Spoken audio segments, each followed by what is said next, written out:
Hermanos y hermanas en Cristo Jesús, bienvenidos a nuestra segunda parte de nuestro taller de iniciación bíblica. En esta oportunidad los invito a estudiar, a trabajar, a meditar, a reflexionar a la luz de nuestra fe esta segunda cartilla, Métodos de lectura bíblica. ¿Qué se pretende en esta segunda cartilla? Ofrecer algunas pistas muy sencillas para leer la palabra de Dios desde nuestra propia realidad y con sentido comunitario. Una buena lectura nos ayudará a descubrir la riqueza de la palabra de Dios y además desarrollar actitudes de escucha y de diálogo. Si todavía no te has suscrito al canal, lo puedes hacer tocando la campanita y dando un like si te gustan los contenidos. De pronto hay amigos o amigas tuyos que estén interesados en los videos. Tú puedes invitarlos y así ayudas a difundir este material para que muchos se animen a conocer la Biblia.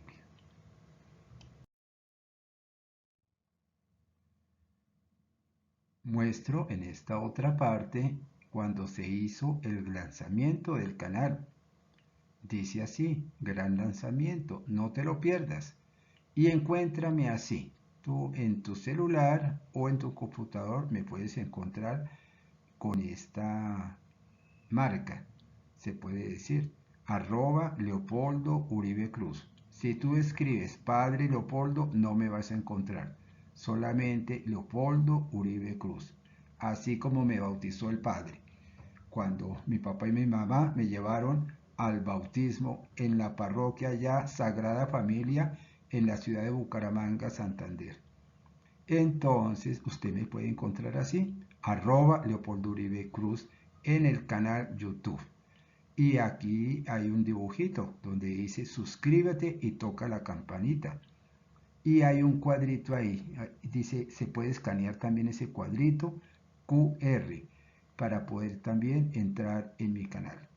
Así que estoy en este momento echando otra vez propaganda de este canal. No solamente para mí, es para nuestro servicio. Todos ustedes y yo estamos interesados en ser misioneros y misioneras de la palabra de Dios. ¿Vale? Así es que ánimo, invite a otras personas, a otros amigos, amigas, tus familiares, tus hijos, tus hijas. Mire, inscríbete en el canal, conozcamos un poquito de la palabra de Dios. Tú puedes ser misionero o misionera de la palabra de Dios, no solamente yo, porque la palabra de Dios no es de mi propiedad, sino es propiedad de todo el pueblo, creado por Dios Todopoderoso. Hombres y mujeres de buena voluntad que se animan para que la palabra de Dios se difunda y se conozca en todas partes. Los quiero animar en esta parte. Y después de la propagandita anterior, que es con la finalidad de difundir la palabra de Dios, ahora sí nos adentramos en esta segunda cartilla, en esta primera partecita que es muy importante. Es una cartilla muy bonita, muy significativa. Pongámosle gusto, corazón, como se dice, coloquémosle garra a esta parte de acá. Dice, métodos para acercarme y poder entender la Biblia. Y aquí abajito dice, unos objetivos. Tenemos la Biblia abierta. ¿Y esos métodos qué son? Los métodos son esos caminos que nos acercan para entender la palabra de Dios. Es como cuando tú dices, voy a misa, pero vivo lejos, entonces quiero cambiar de camino, voy a irme por otro lado para llegar al mismo sitio. Entonces, si tú estás en el centro, ¿qué haces para llegar a la misa? Tienes que tomar el transporte Transmilenio, llegar al portal de la 80, bajarte, tomar el alimentador que dice Garcés Navas, bajarte en el paradero y llegar a la iglesia. Esos son los métodos, son los caminos que nos acercan para llegar a determinado punto, a determinado lugar. Con la Biblia también vamos a emplear y vamos a trabajar varios caminos para acercarnos a la palabra de Dios, ¿vale? Entonces los quiero invitar y las quiero invitar a que nos animemos a recorrer estos caminos. Aquí tenemos el método o el camino para llegar a entender la palabra de Dios. Primero, ofrecer algunas pistas para entender la palabra de Dios. Segundo, descubrir la riqueza de la palabra de Dios. Tercero, desarrollar actitudes de escucha y diálogo. Cuarto, desarrollar habilidades y destrezas para leer creativamente un texto bíblico. Miren, hermanitos y hermanitas, este cuadrito que es muy importante, que nos detengamos y lo leamos muy bien, lo reflexionemos.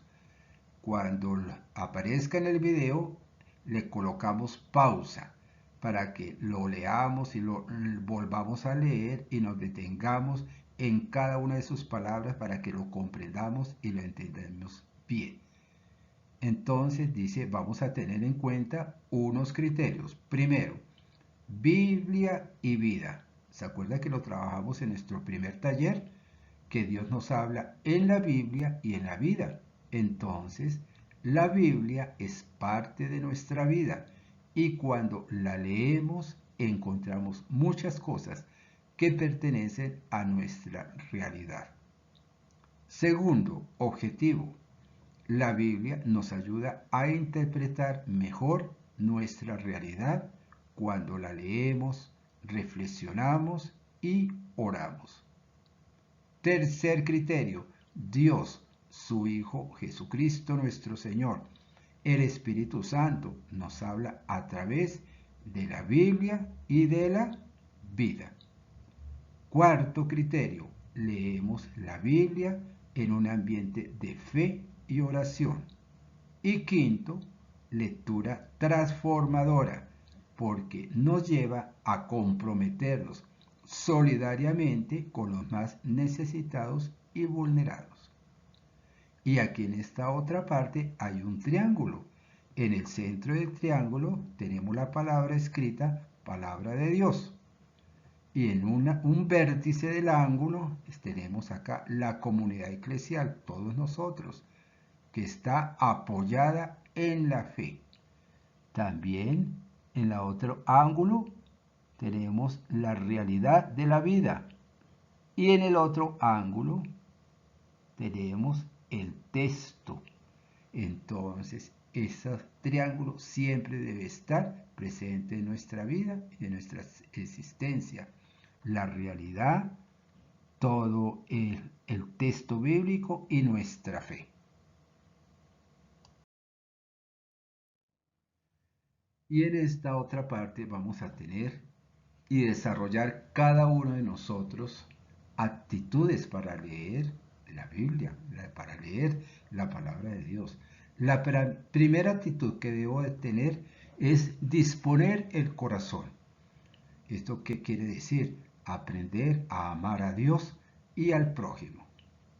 Segundo, renovar los ojos, ver con ojos nuevos lo que Dios quiere revelarnos. Esforzarnos por tener otra mirada de la realidad y de la vida.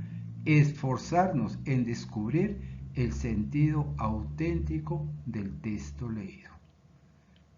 Entonces no solamente es mirar con los ojos físicos, sino con los ojos espirituales. La tercera actitud que debemos tener todos es agudizar los oídos, escuchar la invitación que Dios nos hace a través del texto y ser sensibles al clamor del pueblo. Acordémonos de unos textos cuando nuestro Señor Jesucristo le decía a los discípulos, el que tenga oídos que oiga. Y nuestro Señor Jesucristo se está refiriendo no solamente a los oídos físicos, nuestras orejas, el aparato auditivo, sino a la parte espiritual de nuestros oídos. Eso es muy importante, hermanitos y hermanitas, desarrollar a la luz de nuestra fe la parte espiritual. intelectual de nuestros oídos. En la otra parte es instruir la cabeza, pensar con profundidad para comprender nuestra historia e iluminar con los textos bíblicos. En otras palabras, ser personas críticas, sujetos críticos, no para destruir, sino para construir. La quinta actitud, afianzar los pies en la tierra, seguir el caminar del pueblo de Dios, para no andar por las nubes o haciendo reflexiones que no se conjugan con la realidad de nuestras comunidades. Y mire, este tan importante para todos nosotros, el número 6, ejercitar la lengua. ¿Qué es eso? Hablar con Dios sobre lo que pasa con nuestro pueblo y hablarle al pueblo de aquello que Dios quiere para todos nosotros. Y la última actitud que todos debemos tener, hacer oración.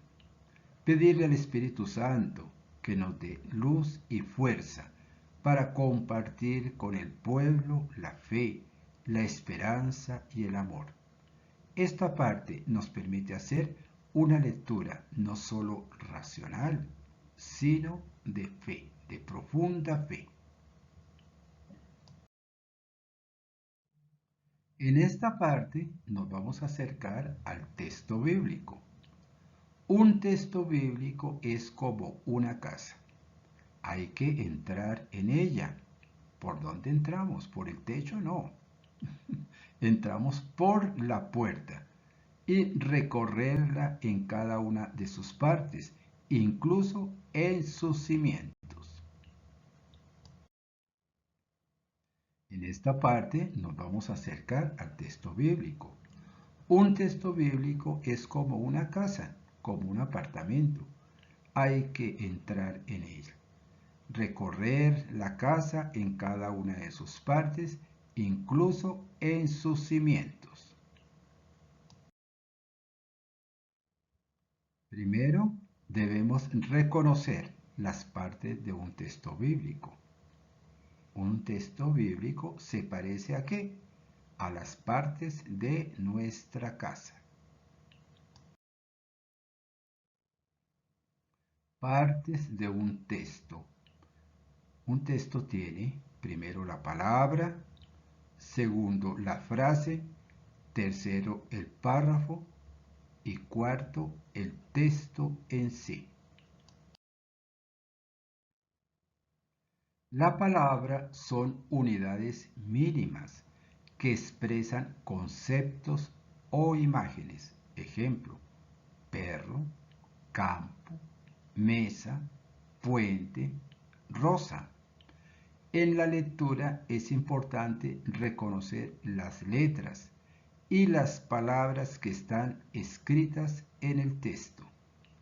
Si no comprendemos, tenemos que buscar un diccionario o una persona que nos ayude. Las palabras pueden ser sustantivos, adjetivos, verbos, adverbios. Todo esto nos sirve para entender las palabras.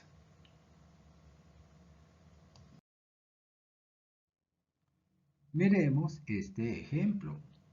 Dice así, Dios en el principio creó los cielos y la tierra. La tierra era un caos total. Las tinieblas cubrían el abismo y el Espíritu de Dios se movía sobre la superficie de las aguas. En este sencillo texto de Génesis capítulo 1, versículos 1 al 2, podemos identificar estas frases y palabras que aparecen en este texto. Un pequeño ejercicio que no es difícil.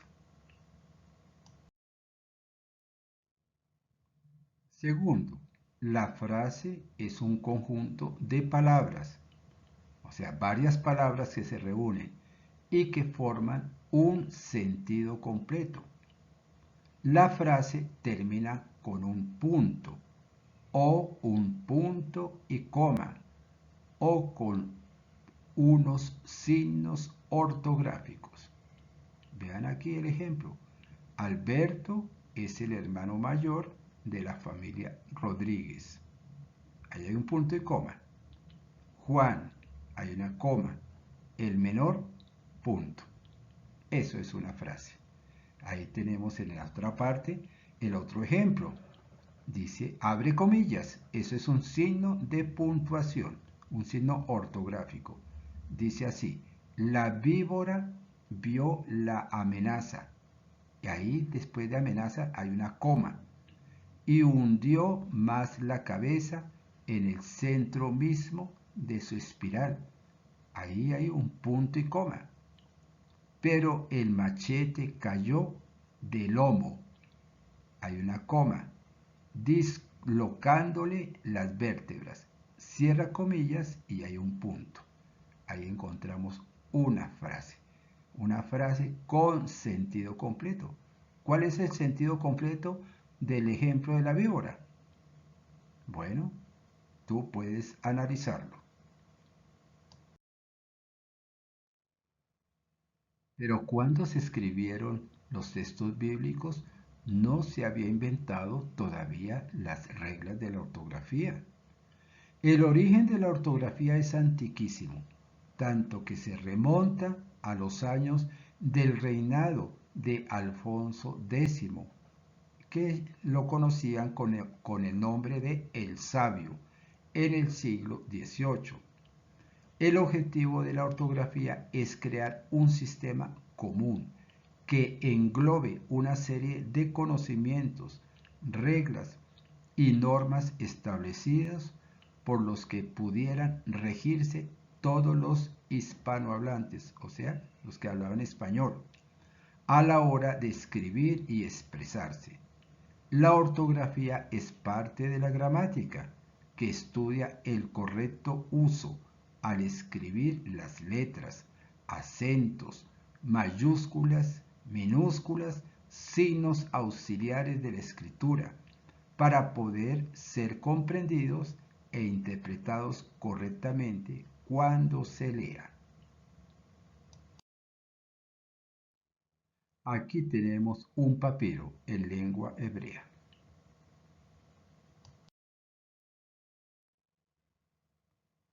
Tenemos otros manuscritos pero muy antiguos.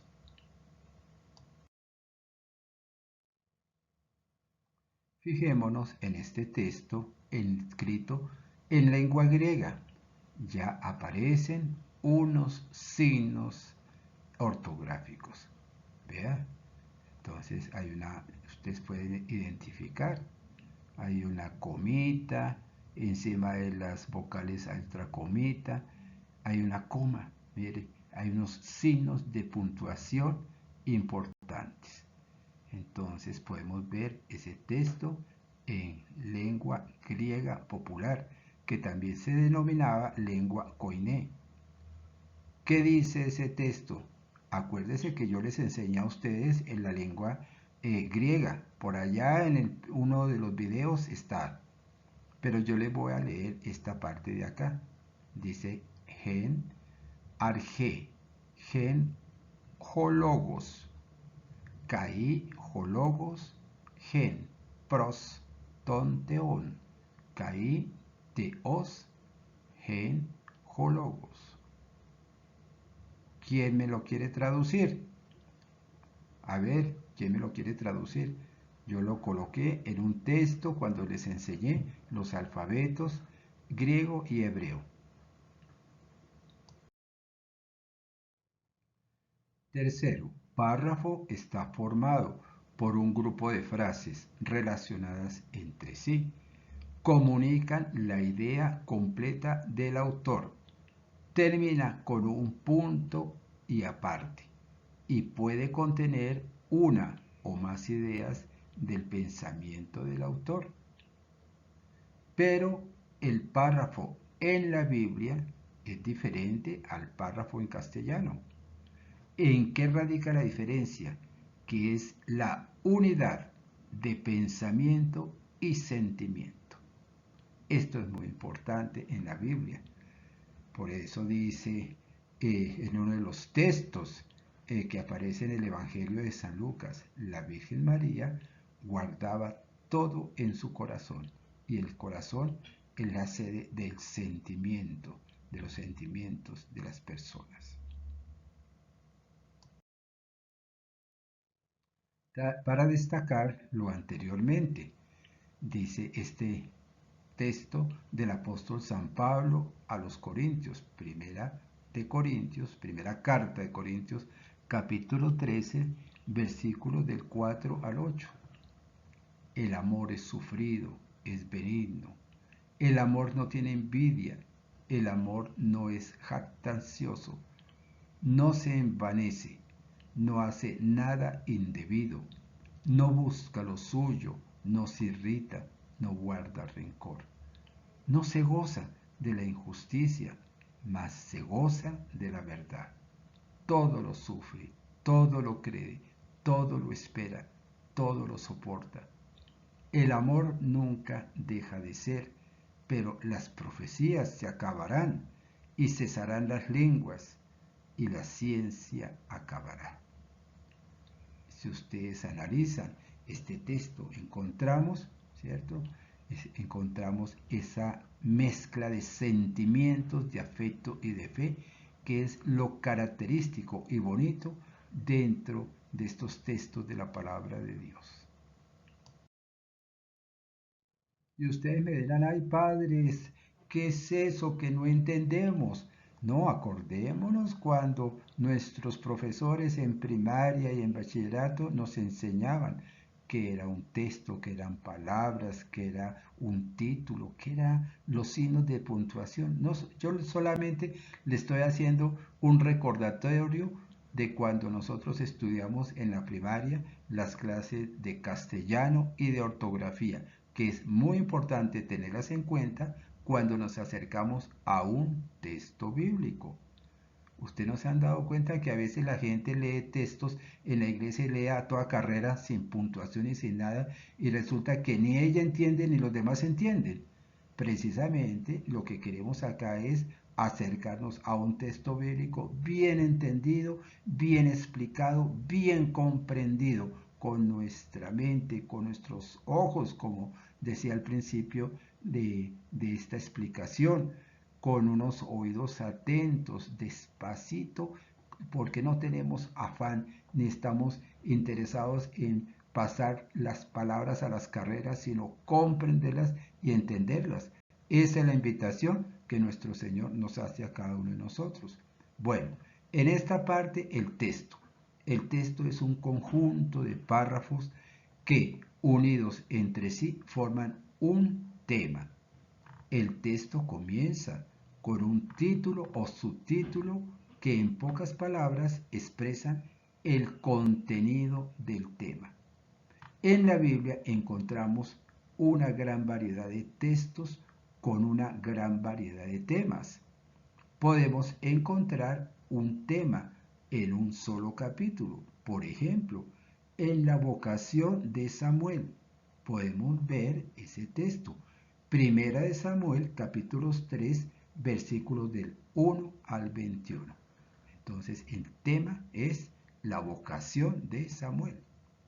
Vamos a hacer más adelante unos ejemplitos para que entendamos, comprendamos y nos familiaricemos con todo esto. Un tema es tratado en varios capítulos. Ejemplo, el diluvio comienza en el libro del Génesis, capítulo 6, y termina en el Génesis, capítulo 9. O varios temas en un mismo capítulo. Por ejemplo, en el capítulo 5 del Evangelio de San Lucas encontramos los textos sobre la pesca milagrosa, el leproso sanado, el paralítico y Leví que sigue a Jesús. ¿Cómo se hace en este caso? Hay que leer y ver dónde comienza el tema y dónde termina.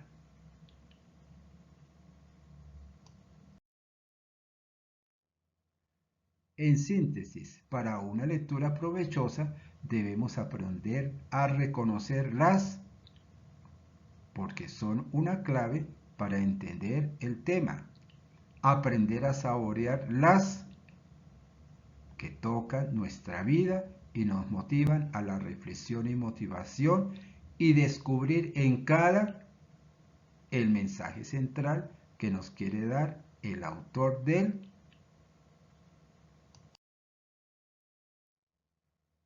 Finalmente, aquí tenemos que yo ya se los coloqué en uno de los videos, la palabra así sea, en hebreo, amén.